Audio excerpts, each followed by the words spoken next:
नमस्कार, मी ईशा जगताप. हितगुजमध्ये आपलं स्वागत आहे. या विशेष कार्यक्रमातून आपण निरोगी आरोग्यासाठी मार्गदर्शन मिळवतो, थेट वैद्यकीय क्षेत्रातील तज्ज्ञ डॉक्टरांकडून. याच कार्यक्रमातून आपण विविध आजारांवर अद्ययावत अर्थात ॲडव्हान्स्ड अशा उपचार पद्धतींबद्दलही जाणून घेतो. आणि आजच्या या कार्यक्रमात आपण डॉक्टरांसोबत चर्चा करणार आहोत अस्थिरोग, विकार आणि अत्याधुनिक सांधे प्रत्यारोपणाविषयी. आणि त्यासाठी आजच्या कार्यक्रमात सहभागी झाले आहेत मेजर निवृत्त डॉक्टर मनोज रामकृष्ण काशीद. नमस्कार डॉक्टर, कार्यक्रमात आपलं स्वागत आहे. डॉक्टरांविषयी सांगायचं झाल्यास डॉक्टर मनोज रामकृष्ण काशीद हे SMBT हॉस्पिटलमधील प्रख्यात असे अस्थिरोग तज्ज्ञ आणि जॉईंट रिप्लेसमेंट विभागाचे प्रमुख आहेत.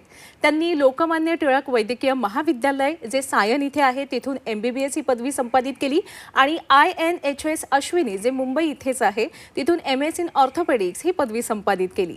भारतीय सैन्यात मेजर म्हणून विविध लष्करी रुग्णालयांमध्ये सेवा दिल्यानंतर त्यांनी इंग्लंडमध्ये जॉईंट रिप्लेसमेंट आणि ऑर्थोस्कोपीमध्ये विशेष प्रशिक्षण घेतलं आणि आजवर त्यांनी 3000पेक्षा जास्त सांधेरोपण आणि 2000हून अधिक गुडघ्याच्या शस्त्रक्रिया अतिशय यशस्वीरित्या पार पाडलेल्या आहेत.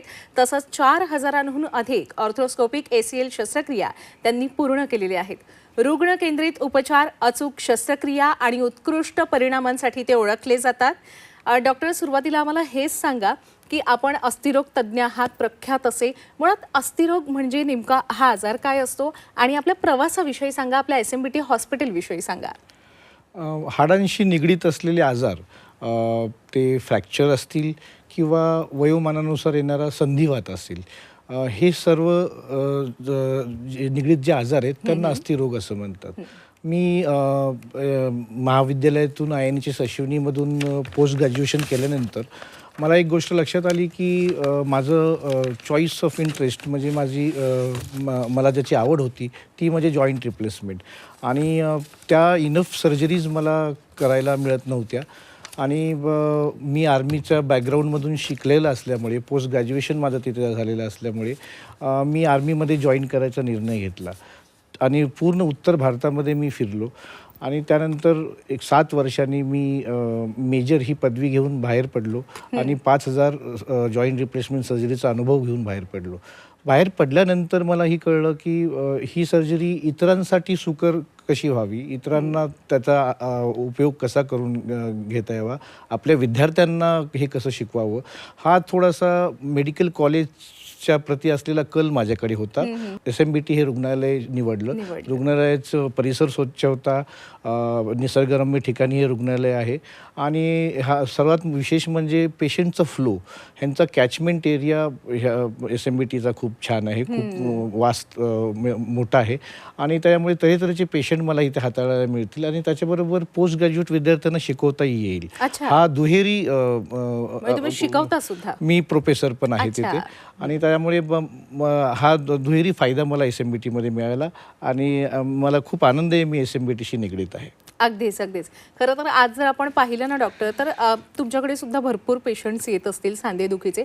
सांधेदुखीचं प्रमाण प्रचंड वाढलंय. म्हणजे मागच्या काही वर्षांमध्ये जर आपण पाहिलं तर का एवढी रुग्णसंख्या वाढते सांधेदुखीची? ईशा, ह्याचं दोन भागांमध्ये उत्तर देता येईल की लोकांचं आयुष्यमान वाढलं. साधारणतः 20 वर्षापूर्वी लोकांचं आयुष्यमान साधारणतः 62 ते 64 होतं आणि आताच्या घडीला ते 74च्या आसपास, 75च्या आसपास आहे. त्यामुळे 60 ते 80 वयोगटातील लोकांची संख्या ही त्याचप्रमाणे वाढली. आणि त्या अनुषंगाने आपल्याला जे वयोमानानुसार डिजनरेटिव्ह कंडिशन्स, त्याच्यामुळे जे गुडघे खराब होणं किंवा मणक्यांचे विकार होणं हे अवघाने आलंच. त्याच्याबरोबरच ह्या चांगल्या राहणीमानाबरोबरच काही तोटेही आहेत. जसं की सूर्यप्रकाश न दिसणं, 24 तास AC मध्ये काम करणं, हे शहरी भागांसाठी बोलायचं झालं तर. आणि हे सगळे आणि त्याबरोबर खानपान लोकांचं त्याच्यामध्येही बदल झाले आणि पिझ्झा संस्कृती आल्या आणि ह्या सर्वांचा एकत्रित परिणाम म्हणून काही आजारांचं उदाहरणार्थ ऑस्टिओआर्थरायटिस हे आपल्याला मोठ्या प्रमाणात लोकांमध्ये होताना आजकाल दिसतात. अगदीच अगदीच. आता विविध कारणं आपण त्याची सांगितलेली आहेत. खरं तर आपलाचा विषयच हा आहे की आपण अत्याधुनिक सांधे प्रत्यारोपणाविषयी आम्ही तुमच्याकडून मार्गदर्शन मिळवणार आहोत. पण मुळात डॉक्टर ज्यांना ज्यांना सांधेदुखीचा त्रास असतो त्या प्रत्येक रुग्णाला हे प्रत्यारोपण करावंच लागतं का? चांगला प्रश्न आहे. असं असं ह्याचं उत्तर नाही म्हणूनच द्यावं लागेल. सांधेदुखी नंतर रिप्लेसमेंट हे अगदी नेसेसरी आहे, जरूरच आहे असं काही नाही आहे. डिपेंडिंग अपॉन तुम्हाला कुठल्या प्रमाणात ती सांधेदुखी आहे, तुमचं लाईफ, तुमचं आयुष्य त्याने कसं अफेक्ट झालेलं आहे, ह्या सर्व गोष्टी विचारात घ्याव्या लागतात. आणि वातीवरती म्हणजेच आर्थरायटिसवरती, ऑस्टिओआर्थरायटिसवरती जॉईंट रिप्लेसमेंटसारखी शेवटची स्टेप घेण्यापूर्वी आपण बऱ्याचशा गोष्टी करू शकतो. जसं की फिजिओथेरपी आहे, थोडेसे लाईफस्टाईल मॉडिफिकेशन्स आहेत. उदाहरणार्थ इंग्लिश टॉयलेटचा वापर करणं, मांडी घालून न बसणं, ज्याने गुडघे कमी घासतील, कमी दुखेल. आणि त्याचबरोबर फिजिओथेरपी आहे, काही व्यायाम आहेत, काही ब्रेसेस आहेत, चालण्यासाठी त्याचा वापर करू शकतो. ह्या सर्व गोष्टी जर करून झाल्या असतील आणि त्याने म्हणावं तसा फरक पडत नसेल आणि रोजच आपल्याला एखादं पेनकिलर खायला लागत असेल तर हे काही योग्य नाही. आणि त्याच लोकांना त्यांचं लाईफस्टाईल मॉडिफिकेशनच्या ऐवजी आपण नी रिप्लेसमेंट यासारखी सर्जरी सुचवू शकतो, ज्याने त्यांचं क्वालिटी ऑफ लाईफ इम्प्रूव्ह होईल. खरं तर ना आपल्या SMBT हॉस्पिटलला जॉईंट रिप्लेसमेंटच्या बाबतीत विशेषतः सेंटर ऑफ एक्सलन्स म्हटलं जातं. Okay. याविषयी काय सांगाल डॉक्टर? खरंच म्हटलं जातं. याचं कारण आहे की ह्याचे पण विविध पैलू आहेत. हे त्यातला सगळ्यात पहिला महत्त्वाचा पैलू म्हणजे जे तज्ज्ञ तिथे काम करतात, जे लोक माझ्याबरोबर काम करतात, माझ्या टीममध्ये काम करतात, त्यांचं सिलेक्शनही अगदी काटेकोरपणे केलं जातं. त्यांच्याकडे पोस्ट ग्रॅज्युएशन प्रदीर्घ काळ ह्या क्षेत्रामध्ये काम करण्याचा अनुभव आहे. प्रत्येक सर्जन हा जवळपास मोर दॅन 1000 केसेस स्वतः हाताळलेला सर्जन आहे आणि त्यामुळे तो प्रदीर्घ दांडगा अनुभव त्यांच्याकडे आहे. अशी आमची 40 लोकांची टीम आहे आणि त्याच्यामध्ये 15 पोस्ट ग्रॅज्युएट कन्सल्टंट आहेत. ते असिस्टंट प्रोफेसरपासून प्रोफेसर ह्या वेगवेगळ्या पदावर मेडिकल त्या पदावर कामही करतात आणि ऑपरेशन्सही करतात. त्याच्याबरोबर the most important thing in joint replacement जे समजलं जातं की पोस्ट ऑपरेटिव्ह पेन. पुष्कळदा असं होतं की लोकांना अशी भावना असते की हे ऑपरेशन केल्यानंतर मी चालूच शकणार नाही, मला भयंकर दुखेल, किंवा त्यांनी दुसऱ्या त्यांच्या मित्रमंडळींचे अनुभव शेअर केलेले असतात आणि त्यांच्यामुळे एक भीती त्यांच्यामध्ये असते की हे पेन एवढं कसं होईल, कमी होईल आपल्याला. तर डिपार्टमेंटमध्ये एक डेडिकेटेड पेन रिलीफ सेंटर आहे. आमचं अनस्थेशिया डिपार्टमेंट त्यासाठी अहोरात्र काम करतं. पेशंटचं पोस्ट ऑपरेटिव्हली पेन कसं कमी होईल ह्यासाठी प्रोटोकॉल बनलेले आहेत. ते त्यांच्यामध्ये वेळोवेळी बदल करण्यात येतात आणि मला सांगायला आनंद होतो की पोस्ट ऑपरेटिव्हली माझ्या जॉईंट रिप्लेसमेंटमध्ये कुणालाही पेन होत नाही. So patients are very happy. ते खूप आनंदी होऊन घरी जातात आणि त्यांची ही भावना बदलते. तिसरं महत्त्वाचं जो फॅक्टर ह्याच्यामध्ये हे सगळे पडद्यामागचे धुरंधर म्हणता येतील आज माझ्या क्षेत्रामध्ये की ICU बॅकअप. एक स्वतंत्र ICU आहे जो फक्त जॉईंट रिप्लेसमेंटसाठी वेगळा ICU आहे आणि त्याचबरोबर कार्डिओलॉजी सेंटर आहे मोठं. तर पुष्कळ ही म्हातारी मंडळी असतात आणि त्यांना डायबिटीज, हायपरटेन्शन, थायरॉईड ह्या सगळ्या आजारांबरोबर आपण ही मोठी शस्त्रक्रिया करत असतो.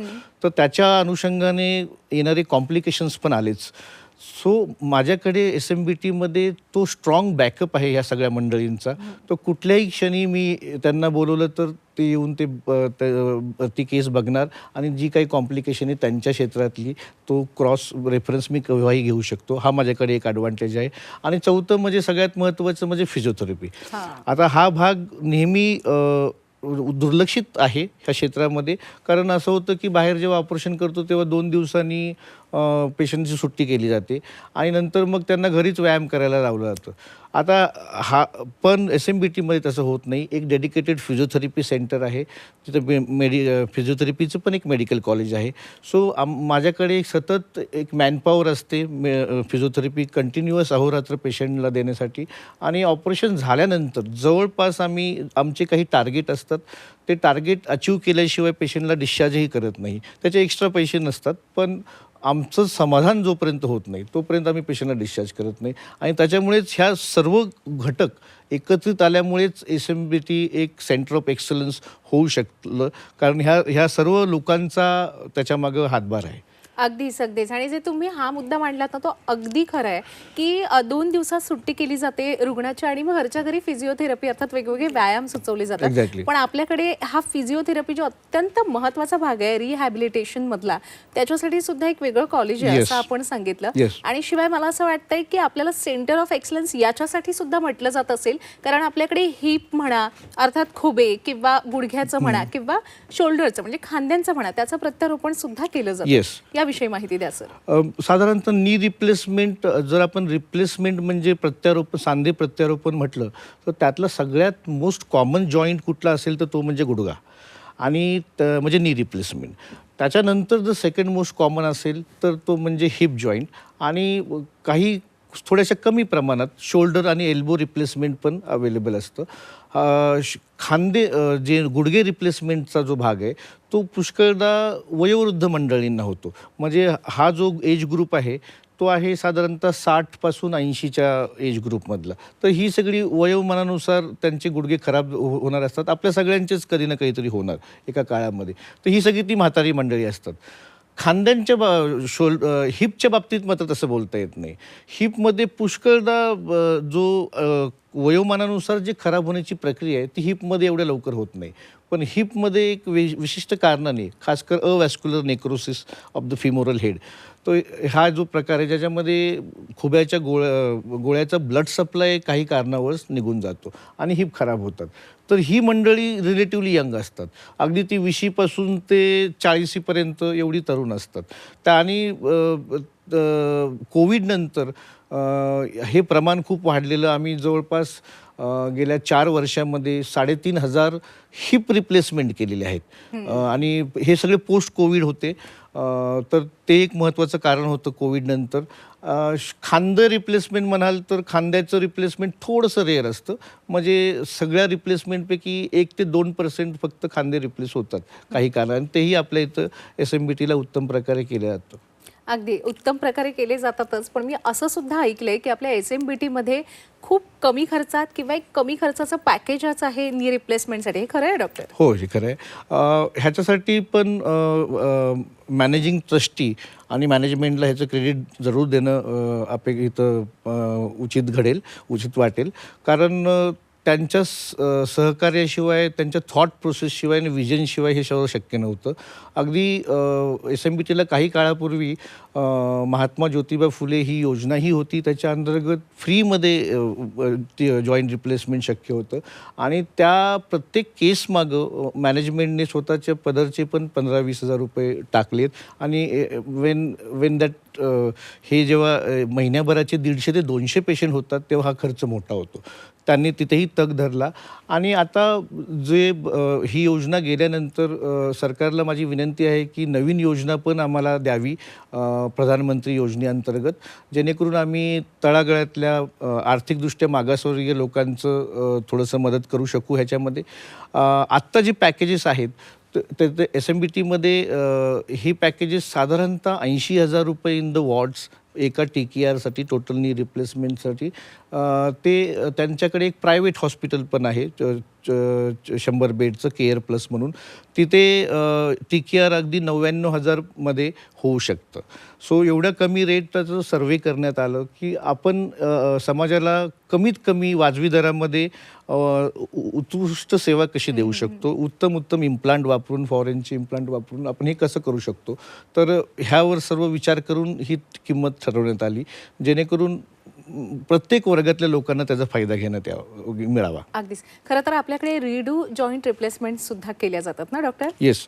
रीडू जॉईंट रिप्लेसमेंट म्हणजे रिव्हिजन नी रिप्लेसमेंट और heap replacement.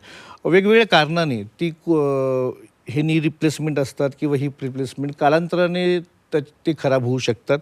Most of the time खूप वेळा पेशंट रिलेटेड फॅक्टर ह्याला जबाबदार असतात. उदाहरणार्थ पेशंटच्या शरीरामध्ये कुठे इन्फेक्शन झालं तर ते इन्फेक्शन तिथे पसरू शकतं, अगदी 2-5 वर्षानंतरही पसरू शकतं आणि आपण त्याला डिलेड इन्फेक्शन म्हणतो. त्यामुळे इम्प्लांट लूज होतात.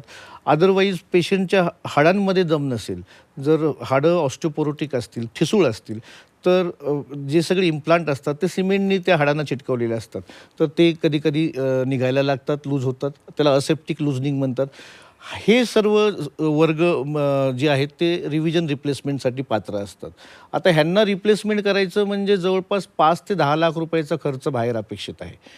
पण आणि तेवढं हा खूप जास्त खर्च वाटतो लोकांना. आणि म्हणून माझ्याकडे जेव्हा रिव्हिजन रिप्लेसमेंटसाठी येतात तेव्हा काही अंशी आपण त्यांना गव्हर्नमेंटच्या योजनामध्ये पण मदत करतो आणि आपला जो रेट आहे तो साधारणतः 2-2.5 लाखामध्ये आपण ते रिव्हिजन रिप्लेसमेंट करू शकतो. कारण त्याच्यामध्ये जे वापरणारं साहित्य असतं ते पण बाहेरून कुठून तरी हॉस्पिटलला विकत घ्यायला लागतं आणि ते महाग असतं. So no profit no loss ह्या बेसिसवर SMBT रिव्हिजनचं पण रिप्लेसमेंट सर्जरीज करते आहे आणि त्याच्यामुळे because of this low cost, कमी किमतीमध्ये असल्यामुळे कदाचित लोक त्याला जास्त प्रिफर करत आहेत. आम्ही गेल्या वर्षभरात साधारणतः 50 रिव्हिजन नी रिप्लेसमेंट आणि हिप रिप्लेसमेंट केल्या आणि सांगायला आनंद वाटतो की त्या सर्व सक्सेसफुल आहेत. कारण रिव्हिजन केल्यानंतर त्याचा सक्सेस रेट 50% असतो. अच्छा. खरं तर आपल्याकडून आजवर अनेक रुग्ण बरे होऊन गेलेले आहेत. त्यांना जणू आपण एक नवीन जीवनच दिलेलं आहे. त्यापैकी एका रुग्णाचा व्हिडिओ आपल्याकडे आलेला आहे. सोबत तुम्ही सुद्धा आहात डॉक्टर, आपण पाहूया. 6वा दिवस आहे. दोन्ही गुडघे बदली करून झालेले आहेत आणि तुम्ही बघू शकता की काका एकदम छानपणे विदाऊट एनी सपोर्ट चालतायत. विदाउट सपोर्ट आणि विदाउट विदाऊट बेल्ट पण चालतायत आणि विदाउट वॉकर पण चालू शकतोय. सो हा खूपच चांगला प्रोग्रेस TKRच्या बाबतीत नी रिप्लेसमेंटच्या बाबतीत काकांचा म्हणता येईल. आणि SMBT हे एक डेडिकेटेड जॉईंट रिप्लेसमेंट सेंटर आहे. जवळपास 8,000 जॉईंट रिप्लेसमेंट करण्याचा अनुभव इकडच्या टीमला आहे, डॉक्टरला आहे आणि एक डेडिकेटेड टीमवर्क म्हणून आम्ही हे बघतो. आणि हे कुठलेही पेशंट आमचे फेल गेले नाहीत आत्तापर्यंत. कुठल्या तांत्रिक बिघाडीमुळे ते खराब झाले नाहीत. तर सर्वजण चांगले करत आहेत. तर माझं असं रिक्वेस्ट आहे की महाराष्ट्रातील सर्व लोकांनी ज्यांना नी रिप्लेसमेंट किंवा हिप रिप्लेसमेंट करायचं असेल त्यांनी SMBTचा ह्या कमी दरामध्ये, वाजवी दरामध्ये आणि उत्कृष्ट ट्रीटमेंटचा जरूर लाभ घ्यावा. मी तर असं म्हणेन की महाराष्ट्रामध्ये जवळजवळ SMBT एक, म्हणजे मी खूप हॉस्पिटल फिरलो त्यामुळे सांगतो, SMBT हे एकमेव हॉस्पिटल आहे की ऑर्थोपेटिकसाठी स्पेशालिस्ट असावं. अख्ख्या देशामध्ये स्पेशालिटी व्हावी SMBTचे, खास करून ऑर्थोपेटिकसाठी. एवढं एक उत्तम हॉस्पिटल आणि उत्तम एवढी ट्रीटमेंट आहे. अगदीच अगदीच. खरं तर डॉक्टर, या व्हिडिओविषयी आपल्याकडून जाणून घ्यायचे, जरा चर्चा करायचीच आहे मला. पण तत्पूर्वी आपल्या या आजच्या कार्यक्रमात वेळ झालेली आहे एका छोट्याशा विश्रांतीची.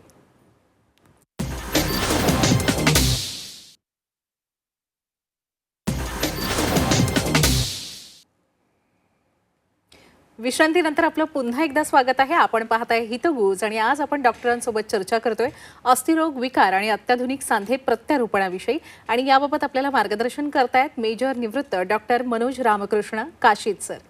डॉक्टर, जर प्रेक्षकांनाही आठवत असेल तर विश्रांतीपूर्वी आपण एक पेशंटचा अतिशय समाधानकारक असा व्हिडिओ पाहिला ज्यात तुम्ही सुद्धा होतात. त्याविषयी काय सांगाल? बहाडकर काका हे माझ्या बिल्डिंगमध्येच राहतात. माझ्या वडिलांबरच ते काम करायचे, निवृत्त आहेत सध्या. आणि त्यांना दोन्ही गुडघे अतिशय खराब असल्यामुळे चालताच येत नव्हतं. त्यांना खूप ठिकाणी ते फिरले आणि त्यांनी नवी मुंबईमध्ये हे ऑपरेशन करायचं ठरवलं. पण तो खर्च जो त्यांनी सांगितला दोन्ही गुडघ्यांचा मिळून 9,75,000 रुपये. तर मी त्यांचं ते कोटेशन बघितलं आणि मग काकांना सुचवलं की काका तुम्ही माझ्याकडे येऊन करता का, तर हे कमीमध्ये होईल. आणि काका आणि त्यांची 2 मुली आहेत त्या आल्या त्यांनी हे रिप्लेसमेंट करून घेतलं. 7 दिवसामध्ये आम्ही त्यांचे दोन्ही गुडघे बदलले आणि हे सगळं 2,80,000 करून दिलं. वा. आणि आज काका 5व्या दिवशी आनंदी आहेत, चालतायत, म्हणजे हा वजन देऊन 5व्या दिवसाचा हा व्हिडिओ 5व्या होता? दिवसाचा व्हिडिओ होता. अच्छा. आणि he is 9 very lakh happy. कुठे आणि 2 लाख कुठे. एवढं फरक खूप आहे. खूप आशीर्वाद दिले असतील त्यांनी तुम्हाला. खरं तर आपल्याला दररोज अनेक रुग्णांचे आशीर्वाद मिळत असतील डॉक्टर. डॉक्टर, आता कुठल्याही रिप्लेसमेंट सर्जरीमध्ये किंवा कोणत्याही शस्त्रक्रियेसाठी रोबोटिक शस्त्रक्रिया पद्धत वापरली जाते. रोबोटिक जॉईंट रिप्लेसमेंट सर्जरीविषयी काय सांगाल? ईशा, ॲक्च्युली थोडासा मिसकन्सेप्शन, काही लोकांच्या समजुती आहेत. रोबोटिक म्हणजे काय? हां. लोकांचं काही काही पेशंटला मी जर विचारलं की तुम्हाला काय अभिप्रेत आहे रोबोटिकमधून, तर त्या काहींनी उत्तर दिलं की आम्हाला असं वाटतं की खरंच एखादा रोबोट येतो आणि ऑपरेशन करून जातो.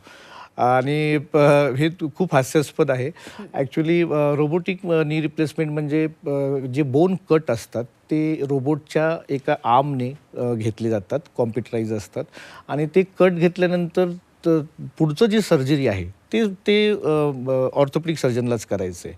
असं नाही की पूर्ण सर्जरी रोबोट करणं, असं काही नाही. ओन्ली दॅट कट पार्ट तोपर्यंतच रोबोटचा उपयोग आहे आणि पुढचं ते सगळं करायला लागतं. तर प्रॉब्लेम असा येतो की कुठलीही प्रणाली सक्सेसफुल तेव्हाच मानली जाते ज्यावेळी ती कॉस्ट इफेक्टिव्ह असेल, म्हणजे त्याला कमी खर्च होईल एक्झिस्टिंग सिस्टीमपेक्षा, ती टाईम कन्झ्युमिंग नसेल. तर ह्या दोन्ही बाबतीमध्ये रोबोटिक सर्जरीचा खर्च साधारणतः 50,000ने वाढतो प्रत्येक गुडघ्यामागे. दुसरं बात आहे की त्याच्यामध्ये जो टाईम लागतोय तो जवळपास कन्व्हेन्शनल सर्जरीपेक्षा डबल लागतोय. आणि हे असताना आपण जर त्याचे रिझल्ट सुपिरियर असले तर आपण त्याला हे दोन्हीही आपण कानाडोळा करू शकतो, दोन्ही ड्रॉबॅक्स. पण जेव्हा खूप सारे जर्नल्स अभ्यासल्या जातात, त्यांचे 10-10 वर्षाचे रिपोर्ट्स अवेलेबल आहेत, तेव्हा अशा खूप साऱ्या जर्नलमध्ये असं नाही म्हटलं जात की robotic is Superior than convention. So that is the problem. ह्याच्या आधीही 20 वर्षापूर्वी कॉम्प्युटर नॅव्हिगेशन टेक्निक आलेलीच होती, पण ती आता आउटडेट झाली, ती कोणी करत नाही. हवेवर SMBT is planning to buy a robot, कारण काही केसेस अशा त्यातल्या आहेत त्या रोबोटच्या पठडीतल्या आहेत, म्हणजे त्याच्यामध्ये रोबोटची हेल्प घेऊ खरं तर शकतो. एवढी सखोल माहिती आम्हाला दिलेली आहे ना, खरं सांगितलं आपण की जर्नल्समध्ये असं लिहिलेलं नाहीये. बरं डॉक्टर, आता आलेलो आहोत आपण या कार्यक्रमाच्या समारोपाकडे. जाता जाता एक शॉर्ट अँड स्वीट असा संदेश काय द्याल आपल्या प्रेक्षकांना? मला असं वाटतं की जो समज जॉईंट रिप्लेसमेंटच्या बाबतीमध्ये, खासकर नी रिप्लेसमेंटच्या बाबतीमध्ये समाजामध्ये आहे की जी भीती आहे, तर ती भीती तुम्ही तुमच्या मनातून काढून टाकली पाहिजे. पुढे या, धैर्य धरा आणि तुम्हाला उपचार करून घ्या, तपासून घ्या आणि तुम्हाला एक वेदनारहित उत्तरार्ध आयुष्याचा जगण्याचा पूर्ण अधिकार आहे आणि तुम्ही स्वतःला त्यापासून वंचित ठेवू नका. हो, अगदीच. खूप खूप आभार डॉक्टर या सगळ्या मार्गदर्शनासाठी. धन्यवाद. धन्यवाद. प्रेक्षक हो, हितगुजमध्ये वेळ झालेली आहे इथेच थांबण्याची, पण ताज्या घडामोडींसाठी नेहमीच पहा झी 24 तास.